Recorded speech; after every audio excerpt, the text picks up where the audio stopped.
Uma americana chamada Wendy teve uma experiência de quase morte durante o período da gravidez e teve a sua vida transformada, não apenas pelo que ela viu, mas pelo seu relacionamento que chegou ao fim. Seja muito bem-vindo ao canal Dimensão Mental. E o caso de hoje, então, é o caso dessa americana Wendy, que teve um sangramento interno muito grave. Ela encontrou seres de luz, pôde ver a si mesma de outra dimensão fora do próprio corpo. E nessa experiência entre a vida e a morte, ela pôde entender coisas impressionantes e que deixaram ela cicatrizes, marcas que mudaram a sua existência. Até porque essa é uma das importâncias dessa experiência de quase morte ou EQM. É justamente fazer o indivíduo mudar, transformar sua jornada, sua existência, o modo como ela pensa e vê a vida e a existência.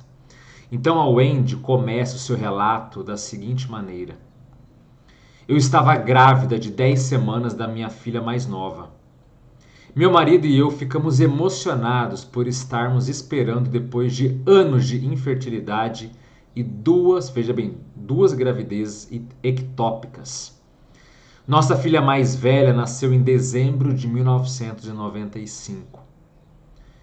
Meu ex-marido e eu temos MBA e estávamos morando no estado de Washington, fora de Seattle na época. Na semana ou duas que antecederam a experiência de quase morte, eu estava sentindo uma tonelada de azia, o que me parecia estranho tão cedo na gravidez.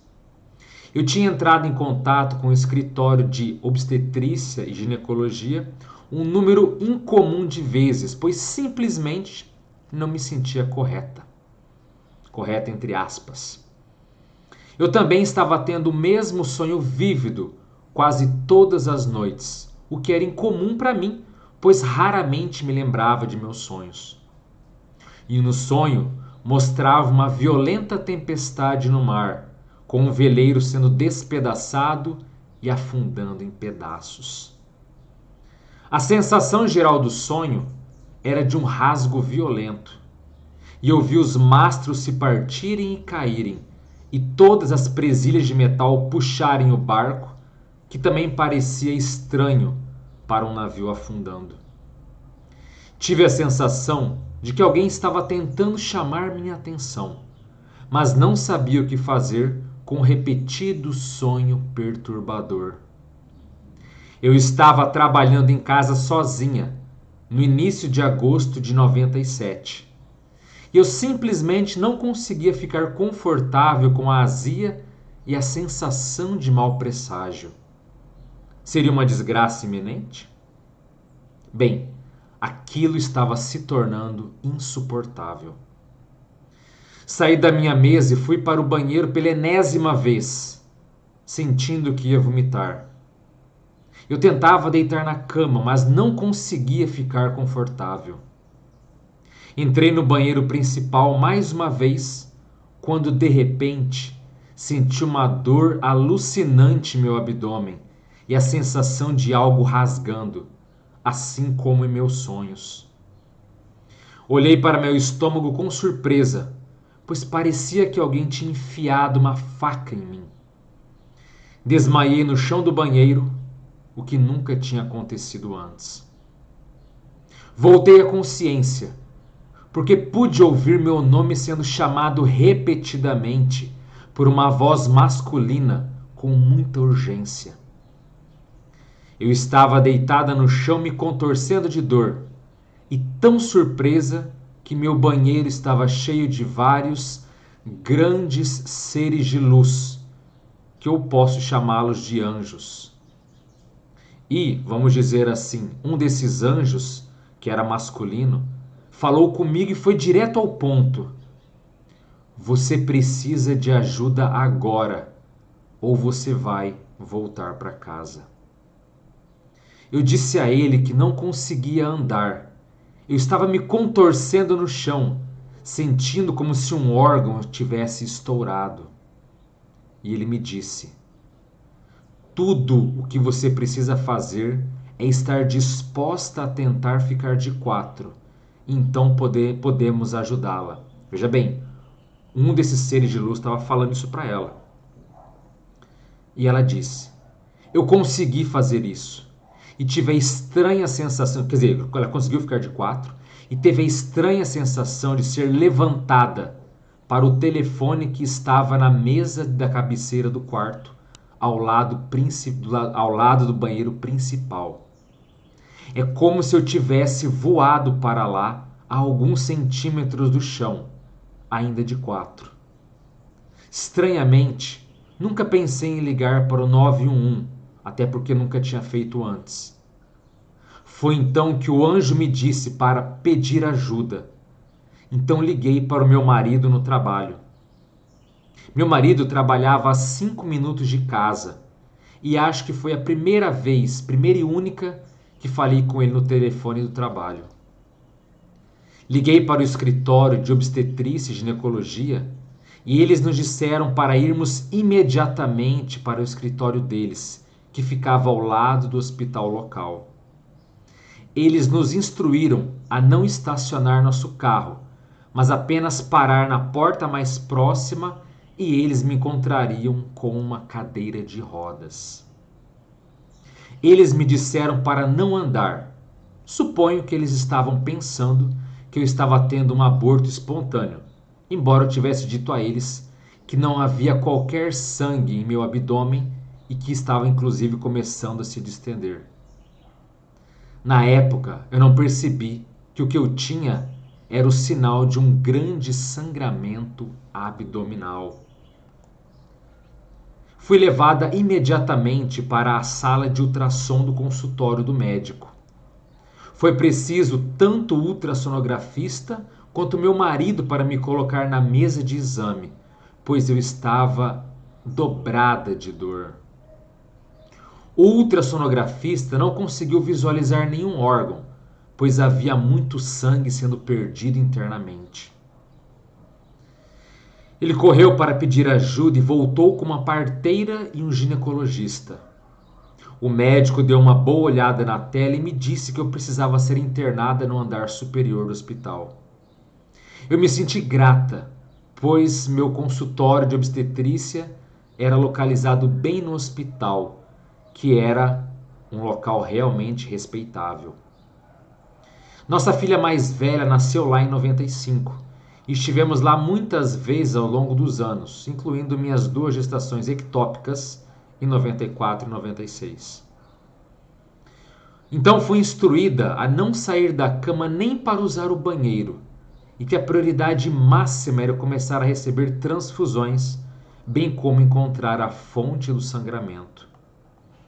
Meu médico queria fazer a cirurgia, mas não podia responder a minha pergunta sobre o que iríamos fazer e para que seria essa cirurgia. Então, inicialmente eu recusei. Concordamos em observar e esperar, e as transfusões e a distensão abdominal continuaram por vários dias. Meu hematócrito continuou caindo, e era difícil ficar acordada e focada, e eu estava estranhamente distante do que estava acontecendo. Tive a sensação de caminhar entre mundos, decidindo se ficava ou se partia. E meu marido não estava lidando bem com a situação no hospital. Pedi a ele que não trouxesse nosso filho para nos visitar, pois realmente achava que ficaria assustado ao me ver tão doente, e concordamos que ele passaria as noites com ele. Minha mãe morava em Boston e não conseguia sair facilmente do trabalho para voar até Seattle, então eu me sentia praticamente sozinha. Em retrospectiva, meu marido e minha mãe realmente precisavam estar no hospital comigo. Eu finalmente concordei com a cirurgia, depois de vários dias, porque eu sabia que eu estava sangrando. Meu hematócrito estava caindo a cada dia e não havia como obter mais transfusões de sangue. Eu estava com mais dor nas transfusões intravenosas e naquele momento eu tinha muito sangramento abdominal. Eu estava recebendo morfina para a dor, que realmente me preocupava, pois estava no meu primeiro trimestre de gravidez. Então marcamos a cirurgia para o dia seguinte, com 2 médicos. E foi aí que a minha EQM de fato começou. Aliás, se você se interessa pelo tema da EQM, convido a você a se inscrever no canal, porque aqui falamos de experiência de quase morte, fenômenos transcendentes e assuntos ligados à evolução da consciência. Tem muito vídeo relevante que vai transformar a sua visão em relação à vida, em relação inclusive à vida após a morte.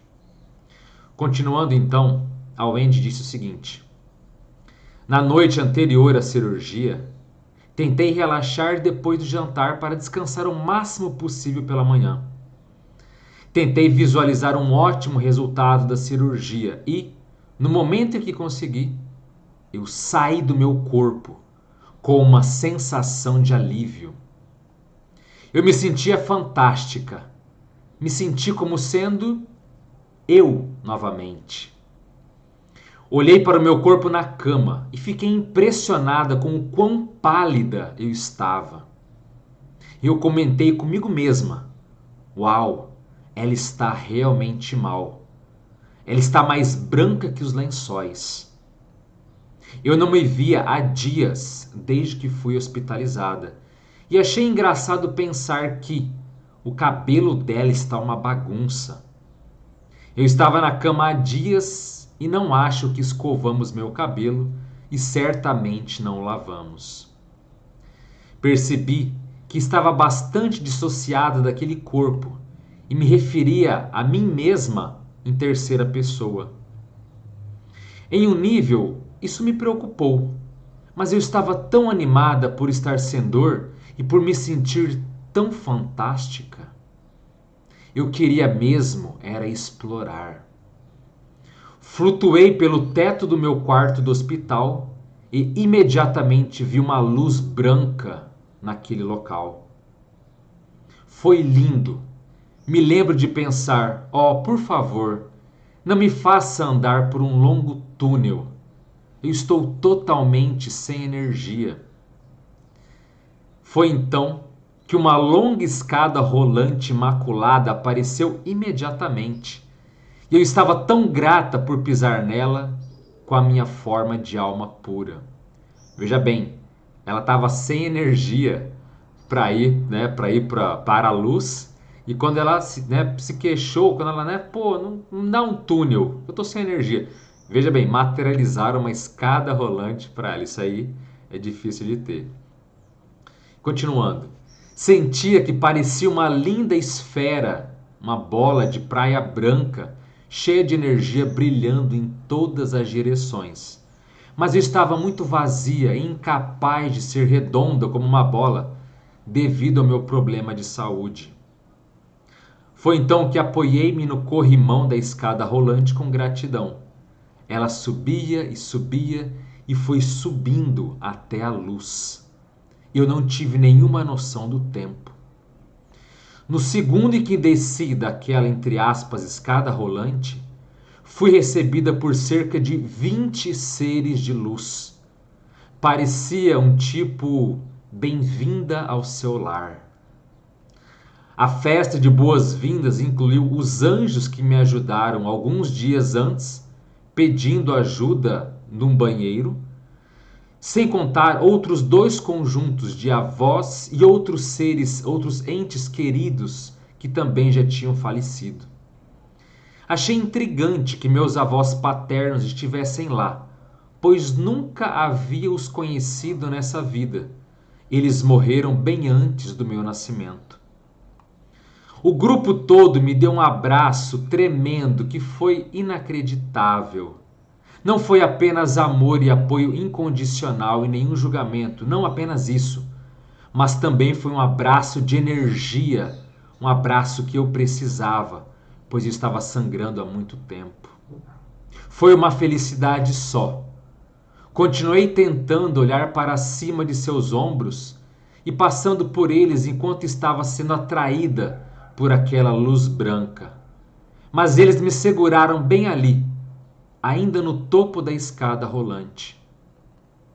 Eu nunca dei mais de um passo em direção à minha casa. Um passo sequer eu dei para a frente da escada rolante e futuramente eu dei um passo para trás para voltar à minha vida. Nisso, um dos anjos me disse que eles estavam muito felizes por me terem de volta em casa e que eles queriam se assegurar queriam me assegurar que eu não tinha feito nada de errado na minha vida e que eu era mais do que bem-vinda para ficar. A minha vida até então tinha sido um trabalho bem feito. Ele então me disse que eu não poderia dar mais um passo em direção à luz, ou não seria capaz de retornar ao meu corpo. E eu ouvi isso bem atentamente. Ele repetiu que eu era bem-vinda para ficar, só que aquela era uma escolha minha. Eu me senti respeitada por ter esse direito de escolha. Se eu quisesse voltar ao meu corpo, me recuperaria da cirurgia e sabia que o meu bebê nasceria saudável. Eu não peguei a nuance, eu não sabia se o meu bebê permaneceria ou não saudável, mas eu tinha essa noção no meu íntimo.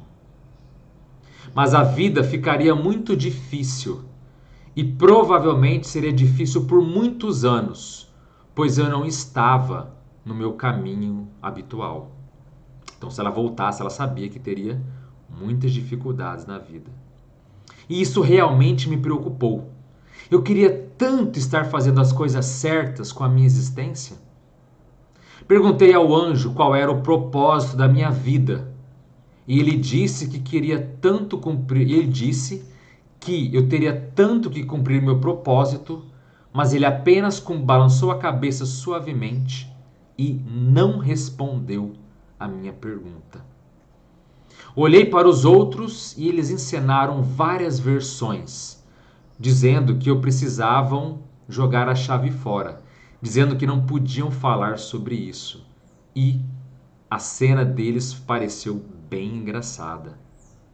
Um deles, inclusive, colocou uma fita adesiva na boca, e vários apenas balançaram a cabeça dizendo não, que não poderiam me dizer qual era o meu propósito de vida. Só que eu queria tanto ficar com eles, e ele me perguntou: "O que você quer fazer?" Eu imediatamente vi o rosto do meu lindo filho, e pensei no bebê que estava por vir. Me disseram que seria uma alma especial do meu filho que viria, e senti que eu não teria mais nenhum filho nessa vida. Respirei fundo e disse ao anjo que queria voltar para ficar com meus filhos. Todos eles sorriram e me deram outro grande abraço, outro abraço carregado de energia. Percebi, inclusive, que esse segundo abraço não era apenas o mais puro amor transmitido a mim, mas o nível de energia vital foi intenso demais. Inclusive, não acho que teria sobrevivido à cirurgia de várias horas no dia seguinte, sem aquele aumento de energia que eu recebi. O grupo se virou, acenou para mim e sorriu, enquanto eu comecei a descer a longa escada rolante, flutuando suavemente de volta ao meu corpo. Eu não fiz uma revisão de vida. Eu não recebi uma prévia das atrações futuras. Mas eu sabia que o meu relacionamento estava chegando ao fim. Eu fiz uma cirurgia bem sucedida na manhã seguinte, com meu próprio médico e um de seus parceiros. Eles estavam pesquisando casos como o meu e estimaram que algo semelhante acontece com entre 1.000 casos, entre 15.000 casos. Sinto que era isso que os sonhos pré-cognitivos estavam tentando me avisar, que um órgão estava prestes a estourar e meu, entre aspas, navio ia afundar. Sonho pré-cognitivo, né? Aquele sonho que a pessoa antecede algo que pode vir a acontecer no futuro. Meu médico estimou que eu tinha perdido 3/4 do meu volume sanguíneo. Veja bem, perdeu 75% do seu sangue. Eu me recuperei no hospital por vários dias após a cirurgia e fui para casa me recuperar por 6 semanas pós-operatórias, essencialmente em repouso. Eu estava tão fraca que não conseguia subir as escadas até o quarto principal e estava tão agradecida por termos uma babá que me ajudou a cuidar do nosso filho enquanto meu marido estava no trabalho. Voltei a trabalhar no final de setembro, em meio período na primeira semana e depois em período integral. E cerca de 6 semanas depois, eu fui demitida.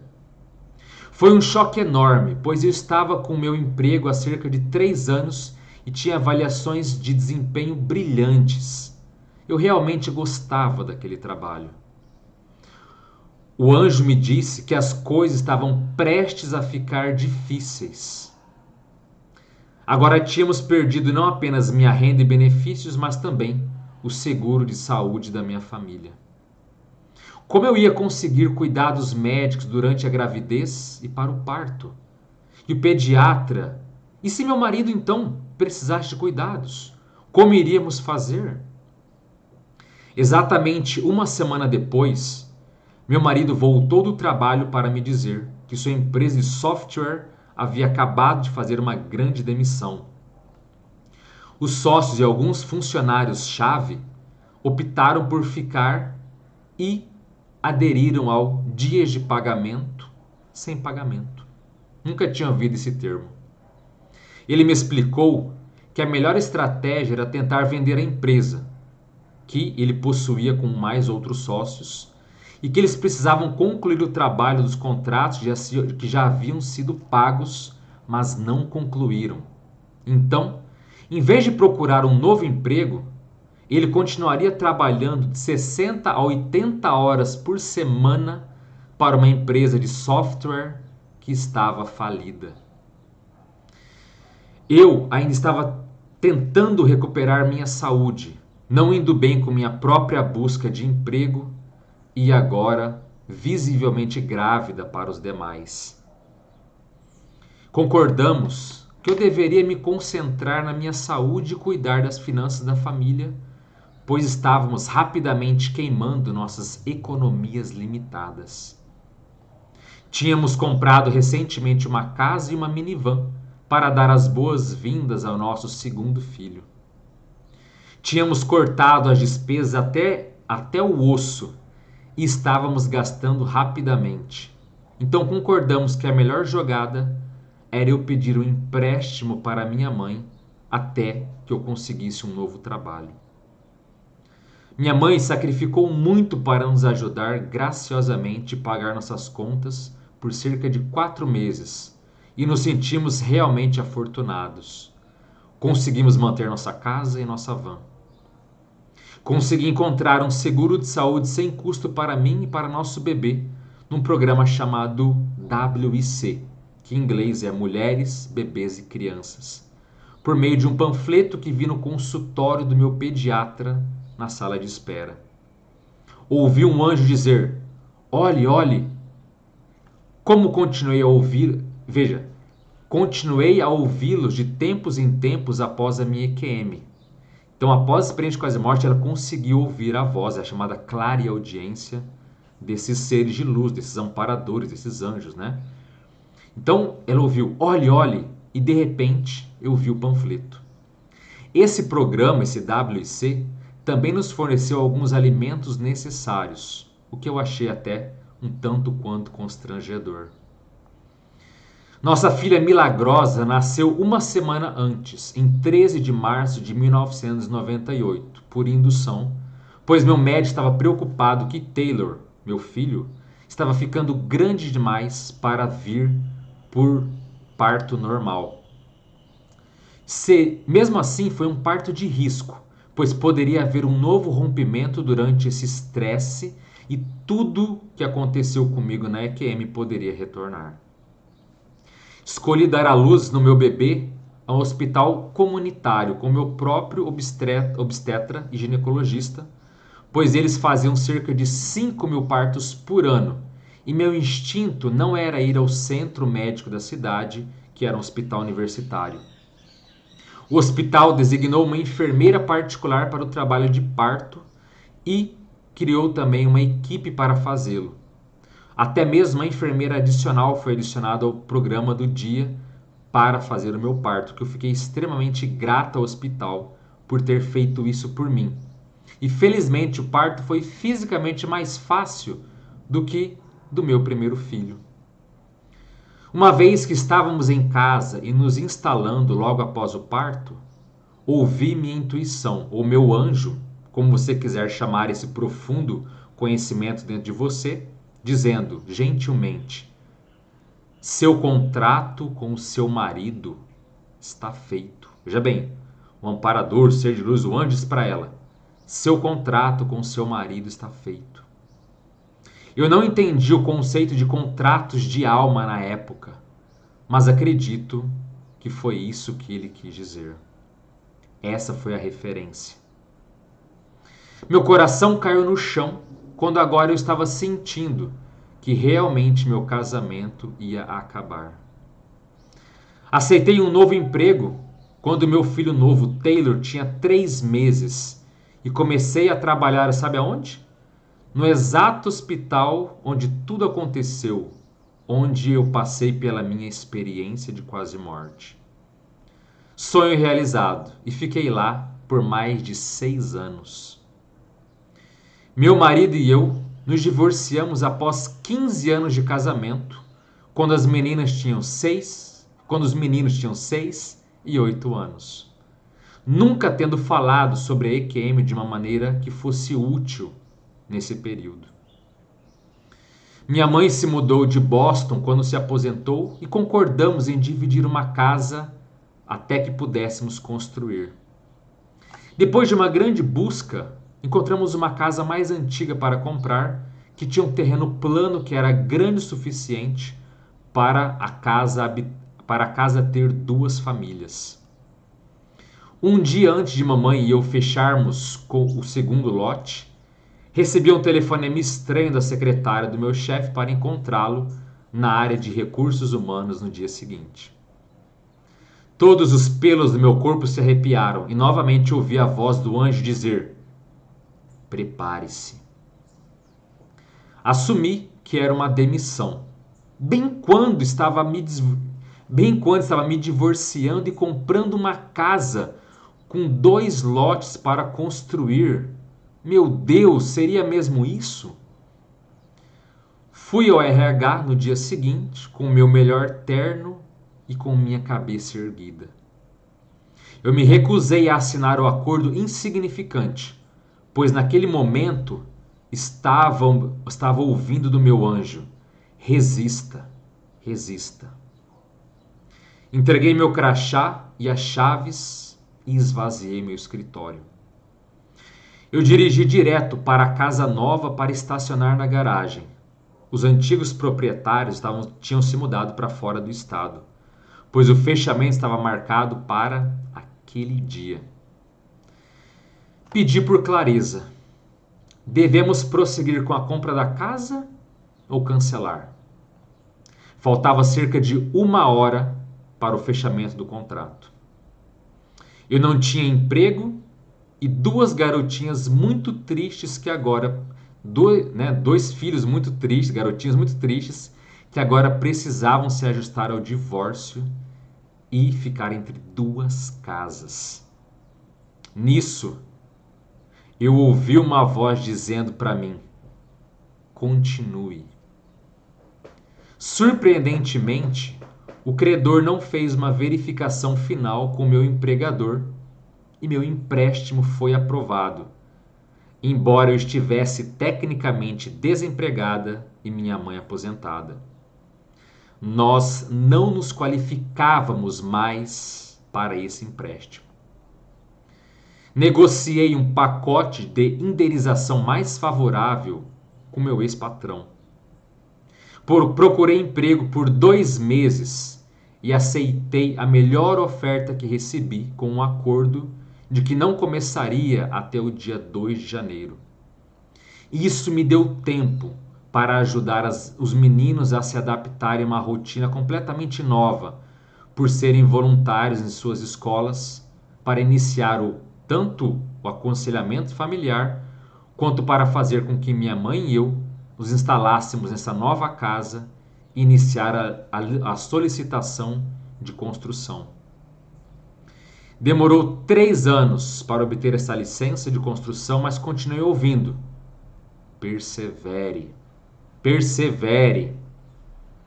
A construção em si foi linda e adoramos nossas casas para as quais nos mudamos em 2008.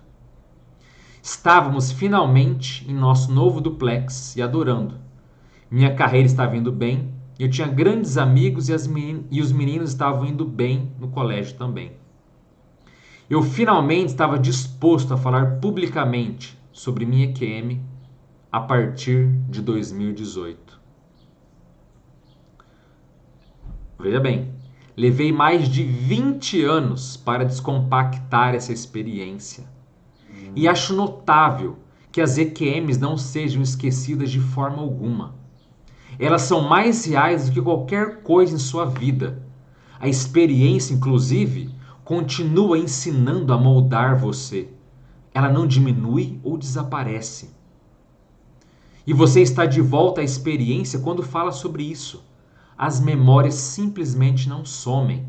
Há uma qualidade diferente nelas.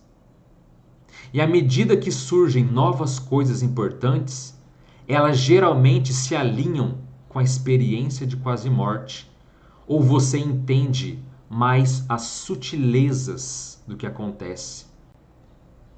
Optei por não falar com meu médico e funcionários do hospital sobre minha EQM, como resultado de uma estranha carta que recebi após a alta, dizendo que minha vida nunca esteve em perigo.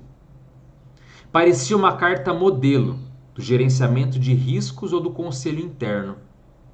A carta parecia imprudente ou pode ter sido um desvio. Mas eu certamente não me sentia apoiada com isso, mas sabia que a equipe do hospital estava fazendo o melhor que podia. Eu deixei essa carta para lá, escolhi trabalhar lá e adorei. Esse foi o relato da Wendy, mas e você? O que você acha disso? Será que mesmo depois de uma experiência de quase morte, é possível você continuar ouvindo seres de luz, ouvir amparadores, ouvir esses benfeitores extrafísicos? O que você acha do caso dela, de ficar sendo orientada? Porque decisões, dilemas seríssimos, comprar ou não comprar a casa, né? Até a questão do marido, né? Que ela já sentiu que ia perder, e depois ainda avisaram, o contrato com ele acabou. Como você vê essa percepção de outras dimensões na nossa vida? É interferência? É positivo? É negativo? O que você achou da escada rolante? O que você achou dessa experiência? Já tinha ouvido algo semelhante? Coloque aqui nos comentários, é muito gracioso e muito gratificante ver o que vocês escrevem. Nos muitos vídeos desse canal, tem comentários e depoimentos maravilhosos de vocês. Inclusive, se quiser deixar o seu depoimento, escreva aqui para o nosso contato, até aqui na link na descrição do vídeo, contato dimensãomental@gmail para mandar o seu depoimento. Quer nos ajudar? Curta esse vídeo, porque a cada curtida o vídeo é espalhado e difundido para mais e mais pessoas. Se inscreva se tem afinidade e compartilhe com alguém, se puder. Então é isso, eu fico por aqui. Espero que essa experiência possa ter agregado alguma coisa e trazido também novas perguntas, muito mais do que afirmações e certezas absolutas. Eu desejo um forte abraço a todos, as melhores energias para você e até a próxima. Valeu!